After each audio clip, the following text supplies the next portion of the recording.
Hello friends, welcome to my YouTube channel technical skills. Bihar आखिर आज भी पिछड़ा राज्य क्यों माना जाता है? बिहार में आज भी बाढ़ क्यों आती है? बिहार में आज भी लोग सबसे ज्यादा माइग्रेट क्यों करते हैं, यानी बिहार से के लोग बिहार से बाहर जाकर क्यों जॉब करते हैं? बिहार में लिटरेसी रेट इतनी कम क्यों है? बिहार में हर एक साल इतनी बाढ़ से हम लोग जो परेशान होते हैं क्यों होते हैं? इस वीडियो में एक एक करके मैं सारे पॉइंट्स डिस्कस करूंगा दोस्तों। अगर आपको ये वीडियो जानना है एक्चुअल में बिहार के बारे में तो पूरा वीडियो देखिएगा, अदरवाइज आप वीडियो को स्किप कर सकते हैं, क्योंकि मैंने इस वीडियो को बनाने के लिए काफी मैंने R&D करी है इसके ऊपर कि क्या क्या रीजंस हो सकते हैं जो बिहार आज तक पीछे की तरफ रहा है। तो देर न करते हुए हम शुरू करते हैं अपने बिहार के टॉपिक्स को कि बिहार आज भी पिछड़ा हुआ क्यों है। क्योंकि एक समय था कि बिहार की हिस्ट्री को हम गाते हैं कि बिहार में ये था, वहाँ के शासक पूरे देश पे शासन किए, वहाँ की जो चाणक्य नीति है पूरे देश ने, पूरी दुनिया ने लोहा माना, लेकिन आज बिहार पीछे क्यों है?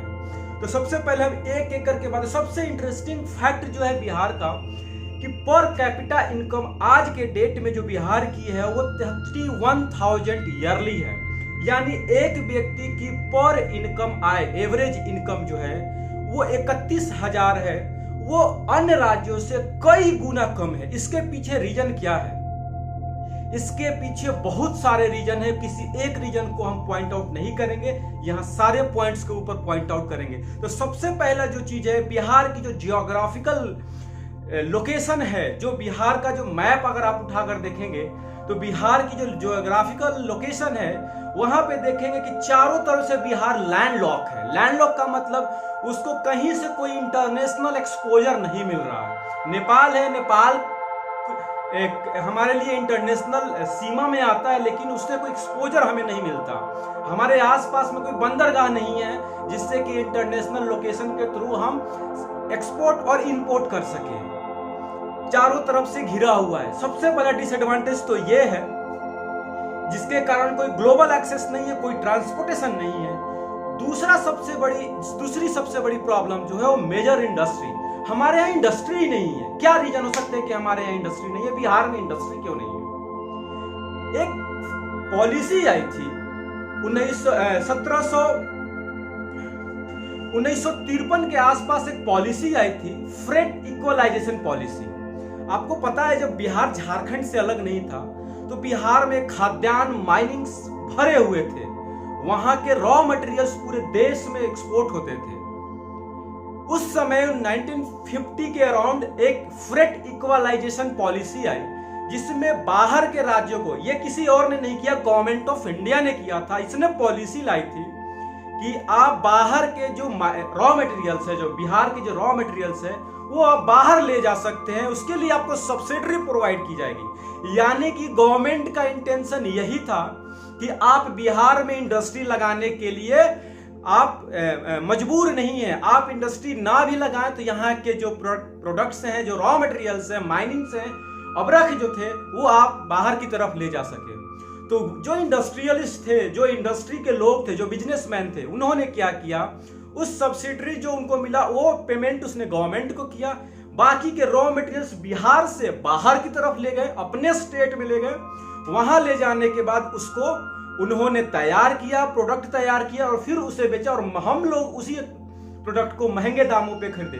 इसका सबसे बड़ा डिसएडवांटेज क्या हुआ, जब इस पॉलिसी के आने से इंडस्ट्री ने सोचा कि जितना पैसा हम यहाँ पे एस्टैब्लिश करने में लगाएंगे बिहार में इंडस्ट्री को, उससे कहीं ज्यादा हम अपने स्टेट को डेवलप कर सकते हैं। इसकी वजह से कोई इंडस्ट्री वहां पे अभी तक नहीं लगी। ये इस इंडस्ट्री के आने से, इस पॉलिसी के आने से बिहार में इंडस्ट्री नहीं लगी। इसके अलावा जो बिहार में जो इंडस्ट्री ऑलरेडी थी, चीनी मिल थी, तो वो सारे जो इंडस्ट्रीज थी उस घाटे में चली गई, और घाटे में जाने के बाद सारी बंद हो गई। इसके ऊपर गवर्नमेंट ने ध्यान नहीं दिया और हमने भी ध्यान नहीं दिया। हम जातिवाद की राजनीति करते रहे। सबसे बड़ा मुद्दा तो यही रहा कि हम जातिवाद की राजनीति करते रह गए और इंडस्ट्री गई डूब। बाहर से लोग आना ही नहीं चाहे कि वहां पे इंडस्ट्री एस्टैब्लिश करे, वैसे भी और पॉलिसी से भी। आप समझ सकते हैं गवर्नमेंट ने बिहार के साथ क्या किया है। अगर वहां पे इंडस्ट्री आती, बिहार में इंडस्ट्री आती, तो वहां पे क्या होता, प्रोडक्शन होता, वहां के लोगों को रोजगार मिलता, तो डेवलपमेंट पूरे बिहार का होता, वहां की जीडीपी इंप्रूव होती। अब बात करते हैं इसके पीछे भी एक सबसे एक महत्वपूर्ण रीजन अगला क्या है, कास्ट पॉलिटिक्स।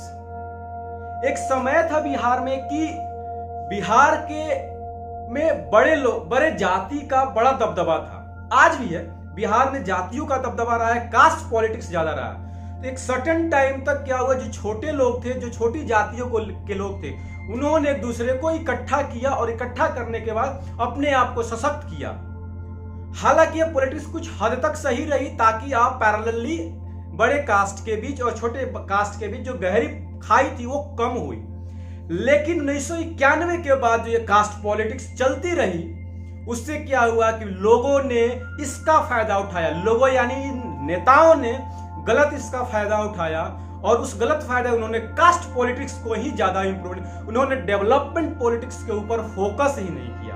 उन्होंने कभी चाहा नहीं कि इनको डेवलपमेंट की तरफ ले जाए, और हम जैसे बेवकूफ, हमारी जनता जो बेवकूफ है, वो कास्ट पॉलिटिक्स में ही इन्वॉल्व रह गई, डेवलपमेंट के ऊपर कभी उन्होंने सोचा ही नहीं। ये हमें सोचना है कि अगर इंक्लूसिव ग्रोथ होगी तो स्टेट की ग्रोथ होगी। इंक्लूसिव यानी जिसकी सबको मिलाकर के जब ग्रोथ होगा तो सबका ग्रोथ होगा। कैसे होगा ग्रोथ, जब तक इंडस्ट्री नहीं आएंगी, वहां पे एजुकेशन सिस्टम सही नहीं होगा, तब तक हमारा ग्रोथ नहीं होगा। ये चीज आपको समझना चाहिए, ये चीज आपको सोचनी चाहिए। उसके बाद करते हैं पॉपुलेशन एंड लिटरेसी रेट। हमारे स्टेट्स में जो बिहार राज्य जो है, बिहार राज्य के अंदर जितनी भी लिटरेसी रेट अराउंड 63% है, जिसमें से लगभग 74% पुरुष की लिटरेसी रेट है और अराउंड 54% महिलाओं की लिटरेसी रेट है। उसके अकॉर्डिंगली अगर हम देखें पॉपुलेशन रेट तो काफी ज्यादा है, कई गुना, 3 से 4 गुना। बिहार में लगभग एक फीमेल, एक माँ 3 से 4 बच्चों को जन्म देती है, यानी कि वह जितनी एजुकेशन नहीं उससे ज्यादा पॉपुलेशन, जब हम पॉपुलेशन क्रिएट कर रहे हैं, यानी कि इसी से अंदाजा लगाया सकता है कि बिहार पूरे भारत का तीसरा सबसे बड़ा आबादी वाला देश है। तो इसकी वजह से क्या हुआ, इसकी वजह से हमें अनएम्प्लॉयबिलिटी झेलनी पड़ी, एम्प्लॉयबिलिटी की कमी झेली गई। इसके बाद इसका इफेक्ट क्या हुआ कि जो माइग्रेशन हुए बहुत ज्यादा हुए, बिहार से ज्यादा। देश में सबसे ज्यादा जो माइग्रेशंस होते हैं स्टेट्स के, वो बिहार और यूपी से सबसे ज्यादा माइग्रेशंस होते हैं बाहर की तरफ, क्योंकि वहां पे कोई इंडस्ट्री है ही नहीं, और इंडस्ट्री नहीं हो रही। दूसरी सबसे रीजन की हम जो फर्टिलाइजर रेट है, जो माताएं जो जन्म दे रही है बच्चों को, वो पॉपुलेशन को काफी ज्यादा इंक्रीज कर रही है। तो हमें इस चीज के बारे में भी सोचना होगा कि लिटरेसी रेट को इंप्रूव किया जाए, और लिटरेसी रेट के इंप्रूव करने के साथ साथ जो बेसिक एजुकेशन है उसको सही तरीके से इंप्लीमेंट किया जाए। उसके बाद करते हैं, क्योंकि एजुकेशन लीड्स टू एम्प्लॉयबिलिटी, जो एजुकेशन होंगे एम्प्लॉयबिलिटी को लीड करेगा। अगर हम पढ़े लिखे हैं तो हमें जॉब्स मिलेंगी, इसके लिए गवर्नमेंट को काम करना होगा, और जब हम पढ़ेंगे तभी हम अवेयर होंगे, और जब अवेयर होंगे तो गवर्नमेंट से क्वेश्चंस कर सकते हैं, गवर्नमेंट से पूछ सकते हैं।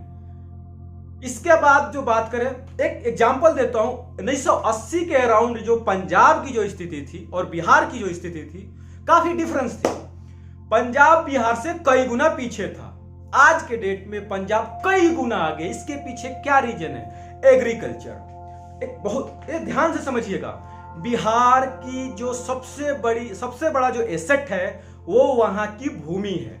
बिहार के मोस्टली लोग जो हैं वो एग्रीकल्चर पे डिपेंड करते हैं, लेकिन एग्रीकल्चर में इन्वेस्टमेंट नहीं है। इसके पीछे बहुत बड़ा रीजन है। मैं थोड़ा सा पीछे जाऊंगा हिस्ट्री में, फिर आपको बाहर लेकर के आऊंगा। 1793 के आसपास ब्रिटिश रूलर्स लॉर्ड कॉर्नवालिस ने एक लॉ लाया। उस लॉ के अकॉर्डिंगली जो जामींदारी प्रथा को शुरुआत दी गई। जो लॉ था वो लॉ था हमारा परमानेंट सेटलमेंट एक्ट। उसके अकॉर्डिंग क्या था कि आपको बिहार में और यूपी में, दोनों स्टेट में, आपकी जो जमीन है आप उस पे खेती कर रहे हैं, उस पे आपको टैक्स देना है। तो उस लॉ के अकॉर्डिंगली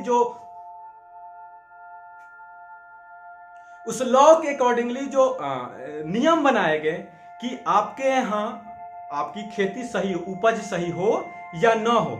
अगर आपकी उपज सही नहीं है तो भी आपको एक फिक्स्ड अमाउंट पे आपको टैक्स देने होंगे, क्योंकि बिहार में उस टाइम पे इतने पैसे नहीं थे कि लोग पैसे लगा करके अच्छी खेती कर सके। उसके ऊपर ब्रिटिश ने इस तरीके के नियम लाए, जो परमानेंट सेटलमेंट एक्ट था, उसके अकॉर्डिंगली हमें फिक्स अमाउंट पे हमें टैक्स देना था, और वो टैक्स जमींदार लोग कलेक्ट करते थे और जमींदार ब्रिटिश रूलर्स को देते थे। तो ये 3 लेयर तैयार हुआ। अब उसमें क्या हुआ, जिसकी ये खेती अच्छी नहीं हुई, उसको भी वो इतना टैक्स देना था। तो अल्टीमेटली क्या रिजल्ट आया कि वो लोग कर्ज में डूब गए, और जब कर्ज में डूब गए तो उनकी खेती जमींदारों ने हड़प ली, यानी अपने पास रख ली और उसे मजदूर बना दिया गया। इससे क्या हुआ कि जो लोग गरीब थे उनके पास से जमीन खींचती चली गई, और सबसे ज्यादा अमाउंट में जो जमीन आया, सबसे ज्यादा जो एरिया में, वो जमींदारों के पास रह गई। आप भी आज के डेट में भी हम देख सकते हैं किसी के पास 300 बीघे जमीन है, किसी के पास जमीन नहीं है। उस पर ही बात करेंगे क्यों, क्योंकि इसमें जो ये जमींदारी प्रथा की वजह से हुआ था, इस एक्ट के कारण हुआ था। हालांकि आजादी के बाद 1947 में इस एबॉलिश कर दिया गया। इस एक्ट को, जो परमानेंट सेटलमेंट एक्ट था, इसको एबॉलिश कर दिया गया, खत्म कर दिया गया, लेकिन ये डॉक्यूमेंट्स पे रहा, सिर्फ ये ग्राउंड पे इंप्लीमेंट नहीं हो सका, ये चलता रहा। रिजल्ट ये आया कि 2003 में अगर देखा जाए तो जो 40%, 2003 के आंकड़े में बता रहा हूं, 40% जो बिहार के लोग हैं उनके पास जमीन ही नहीं थी, वो भूमिहीन हो गए थे। उनके पास अराउंड 40% जो थे उनके पास जमीन थी ही नहीं। लगभग 15% लोगों के पास, 15% लोगों के पास अराउंड 400 स्क्वायर मीटर जमीन थी। यानी दोनों को अगर मिला दिया तो लगभग 50% लोगों के पास जमीन थी ही नहीं, जो थी थोड़ी बहुत थी। बाकी 50% जमीन जो थे कुछ लोग के पास थे, बाकी बड़ा एरिया जमींदारों के पास था। अब जमींदार लोग जो थे वो डायरेक्टली खेती तो कर नहीं सकते थे, वो मजदूरी करवाते थे। तो वो क्या हुआ, वहां पे एजुकेशन को लेकर भी वो प्रमोट नहीं करते थे, वो डायरेक्टली खेती नहीं करते थे, वो पैसा इन्वेस्ट नहीं करना चाहते हैं खेती में। कुछ लोग तो बाहर ही रहते हैं, यानी सिटीज वगैरह में रहते हैं, जिसकी वजह से कृषि के ऊपर बिल्कुल ध्यान ही नहीं दिया गया। तो हालांकि बीच बीच में गवर्नमेंट ने रिफॉर्म्स के लिए, रीडिस्ट्रीब्यूशन के लिए एक एक्ट लाने की कोशिश की, लेकिन इन गंदे पॉलिटिशियंस की वजह से उस एक्ट, उस पॉलिसीज को लाया ही नहीं गया। किसी न किसी वजह से उसको रोक दिया गया। क्यों? क्योंकि अगर वो रीडिस्ट्रीब्यूशन पॉलिसी आती तो हर एक के पास कुछ न कुछ अमाउंट में जमीन दिए जाते, और जब छोटे छोटे अमाउंट में जब जमीन दिए जाते तो जिनके पास थोड़े बहुत पैसे थे वो उस एग्रीकल्चर में इन्वेस्ट करते, तो एग्रीकल्चर की वजह से बिहार का डेवलपमेंट होता।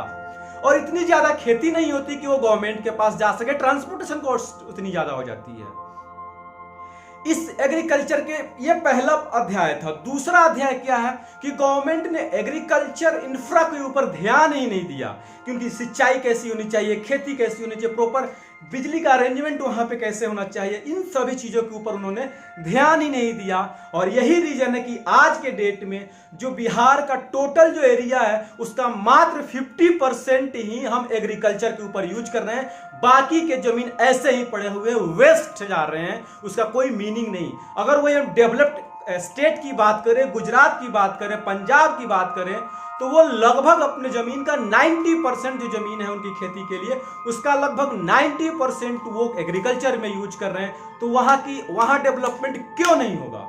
इसके लिए हम गवर्नमेंट से क्यों नहीं पूछते कि हमारे लिए एग्रीकल्चर इंफ्रा क्यों नहीं डेवलप कर रहे, ग्राउंड पे क्यों नहीं डेवलप कर रहे, हर एक ये रीडिस्ट्रीब्यूशन रिफॉर्म्स क्यों नहीं ला रहे हैं? अगर रीडिस्ट्रीब्यूशन आया, जमीन बटेंगी तो इंडिविजुअल को है कुछ ना कुछ अमाउंट में जमीन दिए जाएंगे, और जिसकी वजह से वहां पर क्या होगा कि वहां पे लोग अपने पार्टिकुलरली इन्वेस्ट करेंगे और एग्रीकल्चर बिल्डअप होगा। एग्रीकल्चर में भी रिफॉर्म्स आएंगे, एग्रीकल्चर की वजह से वहां के लोगों का जो पर कैपिटा इनकम है वो इंप्रूव होगी। इसके लिए भी हम गवर्नमेंट से हमें बात करनी पड़ेगी। इसके अलावा हम बात करते हैं, इसके अलावा जो रीजन्स हैं हमारे पास वो हैं कि जो प्राइवेट इन्वेस्टमेंट है, जो मैंने बताया अभी इंडस्ट्री को लेकर के, अभी 1995 के रिकॉर्ड के अकॉर्डिंगली मात्र 2% के लगभग वहां पे प्राइवेट इन्वेस्टमेंट है। प्राइवेट इन्वेस्टमेंट का मतलब बाहर की जो इंडस्ट्री कितना पैसा इन्वेस्ट कर रही है, प्राइवेट कंपनियां कितना इन्वेस्ट कर रही हैं,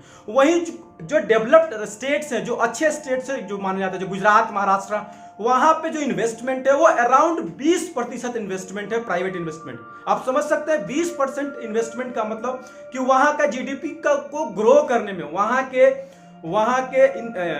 जो इकोनॉमिकल कंडीशन है उसको ग्रो करने में कितना हेल्पफुल है वो। इसके अलावा हम बात करें सबसे बड़ी चीज की सबने बेवकूफ बनाया है। अब बात करते हैं सेंट्रल गवर्नमेंट की।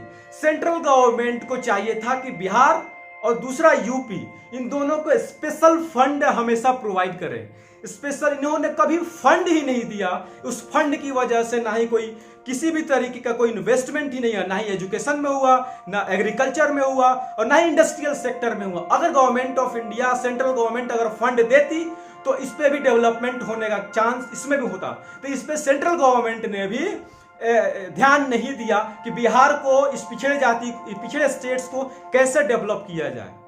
इसके अलावा अब बाढ़ की बात करते हैं। हर साल आते हैं बाढ़। हम बाढ़ के टाइम पे हम बात करते हैं बाढ़ आई, लेकिन बाढ़ का सॉल्यूशन कभी नहीं करते।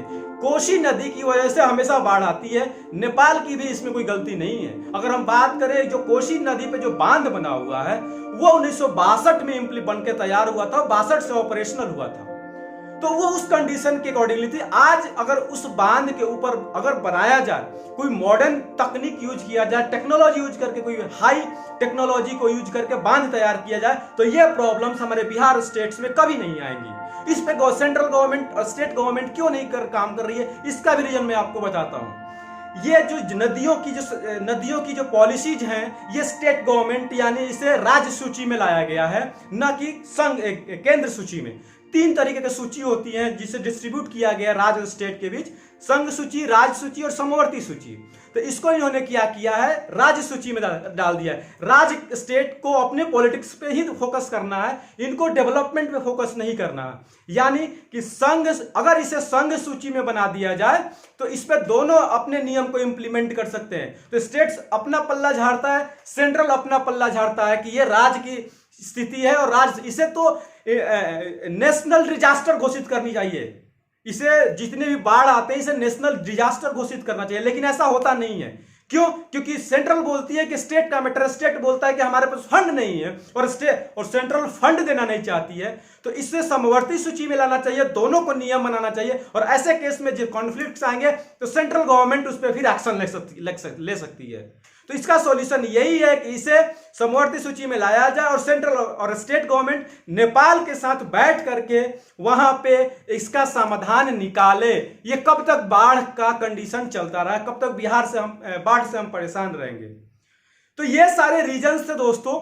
इसके अलावा मैं बात करता हूं क्या क्या सॉल्यूशंस हो सकते हैं कि बिहार डेवलप करे।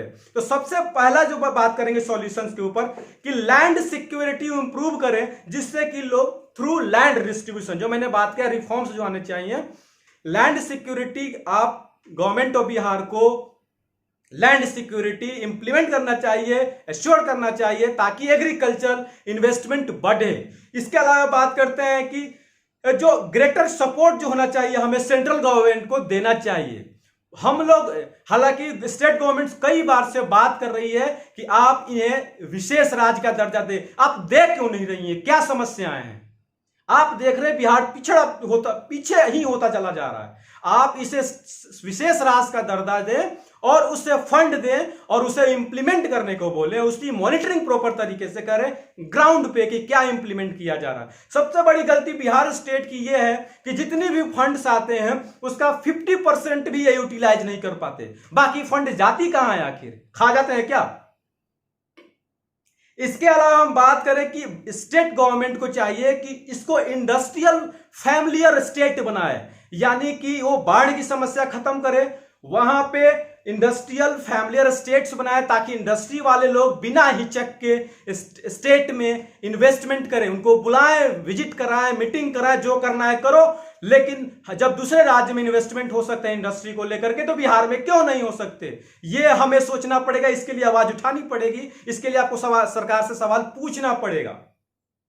इसके अलावा आपको जो मैंने बताया कि बिहार से सबसे ज्यादा माइग्रेशन रेट है, वो माइग्रेशन रेट इसलिए है क्योंकि वो स्किल्स हैं, उनके पास टैलेंट है और बाहर जाकर के काम कर रहे हैं, बाहर जाकर नॉलेज की वजह से, स्किल्स की वजह से जॉब्स कर रहे हैं। वैसे लोगों को बिहार के अंदर ले आइए, उनके स्किल्स को यूज कीजिए, उनके स्किल्स को इंप्लीमेंट कीजिए, उसके स्किल्स को अपना इन्वेस्टमेंट बनाइए, तभी जाकर के बिहार डेवलप कर सकता है। तो दोस्तों, अभी जो पॉलिटिकल इश्यूज जो बनाने की कोशिश कर रहे हैं लोग, हम ये पॉइंट से सरकार से पूछ सकते हैं कि आप हमारे स्टेट को बाढ़ से निजात दिलाइए, इंडस्ट्रियल फैमिलियर स्टेट बनाइए, आप बाहर के लोगों को अंदर ले आइए, उनके स्किल्स को, उनके टैलेंट के अकॉर्डिंग उसको एम्प्लॉयबिलिटी दीजिए, और उसके अकॉर्डिंगली फिर आप लैंड सिक्योरिटी दीजिए ताकि लोगों को एग्रीकल्चरल इन्वेस्टमेंट की जा सके।